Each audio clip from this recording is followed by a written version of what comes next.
Pertempuran yang terjadi di Pulau Egghead semakin tidak terduga.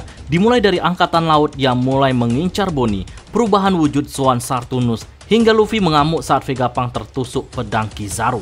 Dan berikut review One Piece chapter 1108.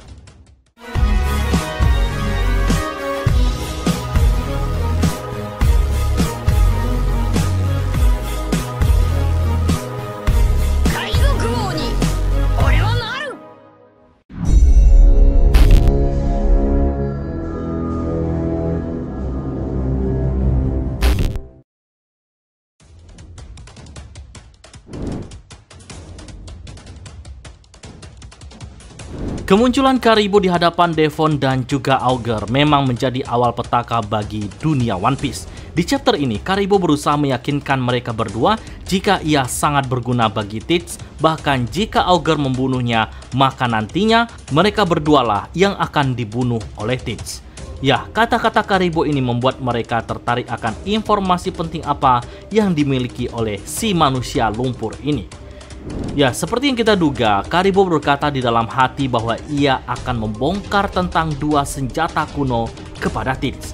Dan ini tentunya akan membuat Wano dan Pulau Manusia Ikan dalam bahaya besar. Karena seperti yang kita ketahui, jika bajak laut Tits merupakan bajak laut yang sangat licik.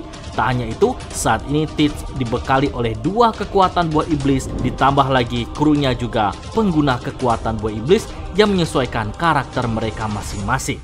Nah, jika Tits mampu mendapatkan dua senjata kuno ini, maka membuat Tits akan semakin sulit untuk dikalahkan dan bisa melakukan apa saja demi memuluskan misi terbesarnya, yaitu menguasai dunia.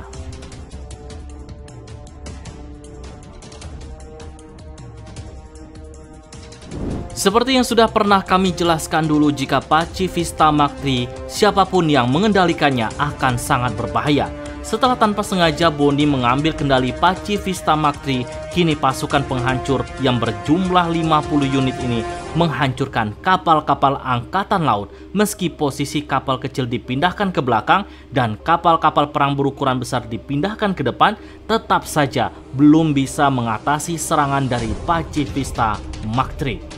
Karena selain memiliki tubuh yang lebih keras, serangan yang lebih kuat, Pacifista Mark III ini dibekali tameng yang dikenal sebagai perisai gelembung.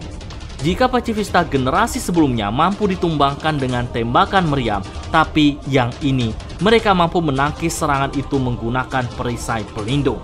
Tentu cara ini membuat pusing para laksamana muda, dan cara satu-satunya untuk menghentikan Pacifista ini adalah dengan membunuh pengendalinya, yaitu Bonnie. Maka salah satu laksana muda yang bernama Tosa berusaha menyerang Franky yang membawa Bonnie. Dan serangan ini jika sampai terkena Franky dan juga Bonnie akan membuat mereka KO. Tapi di momen yang pas, Brogy langsung menghantam Tosa dengan kapaknya sampai ia tak sadarkan diri.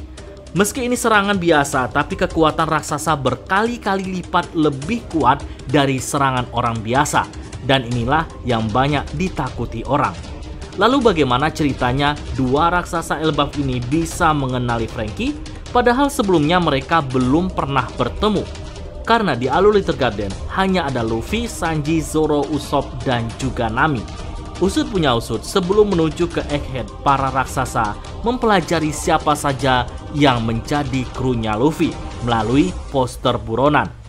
Brogy menjelaskan jika ia ingin membalas budi atas tindakan Luffy dulu. Saat ini bisa dipastikan Bonnie, Franky, dan Kuma dalam kondisi aman. Mereka akan dibawa ke kapal dan akan dijaga oleh para raksasa. Saat ini Pulau Egghead dalam keadaan benar-benar kacau setelah tembakan Buster Call membuat banyak tempat hancur. Bahkan diperparah dengan kebakaran yang semakin menyebar tak terkendali. Nah, dengan kemunculan Dory dan juga Brogy akan cukup meringankan Luffy dalam pertarungannya melawan Sartunus dan juga Kizaru. Atau bahkan mereka berdua akan mendapatkan tugas mengevakuasi Vegapunk, atau bahkan Nami, Usopp, dan lainnya yang masih berada di lab.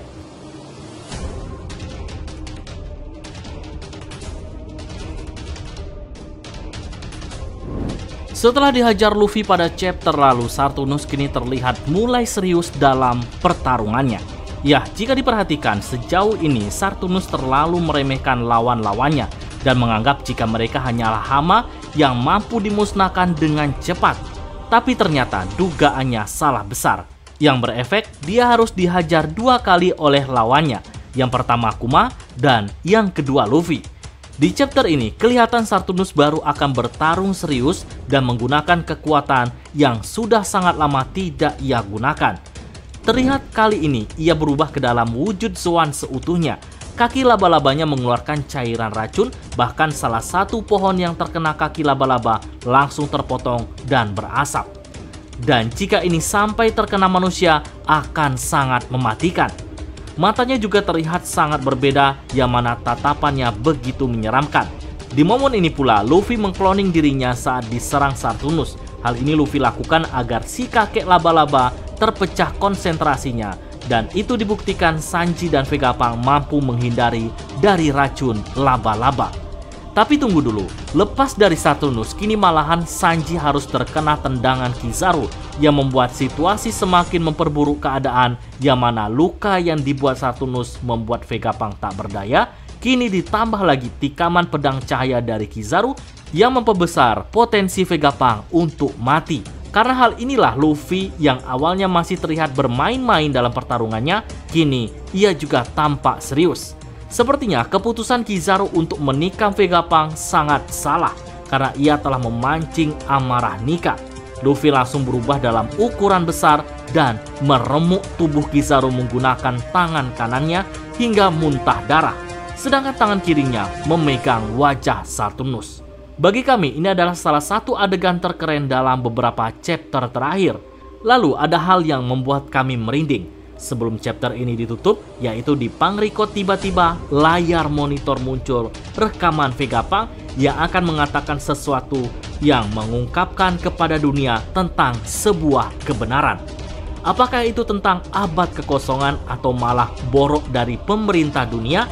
Apapun itu, kami yakin akan membuat semua orang gempar.